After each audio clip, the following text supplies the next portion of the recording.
Well, today we expect to hear more about a plan to help some students in our state pay for their education. So this is in response to the federal government removing certain fields from a list of professional degrees. We covered that extensively, limiting their access to federal student loans. Your reporter Taylor Knight is live outside the state capitol in Hartford to explain who would benefit from this proposal. Good morning, Taylor.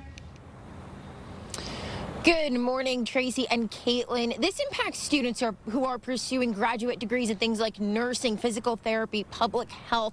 That's because the Department of Education no longer considers those professional programs, so that impacts their ability to then borrow money for school.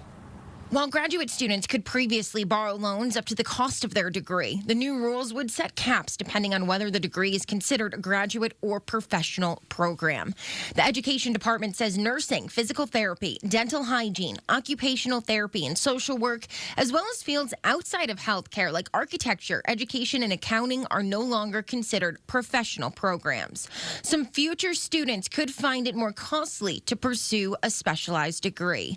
Under the new federal plan, students in those fields would be able to borrow $50,000 a year and up to $200,000 in total. The Trump administration says these limits are needed to reduce tuition costs. But Governor Ned Lamont disagrees, and today we'll be announcing the Connecticut Supplemental Graduate Student Loan Program in response. This proposal would create a loan program for graduate students in the fields no longer considered a professional program.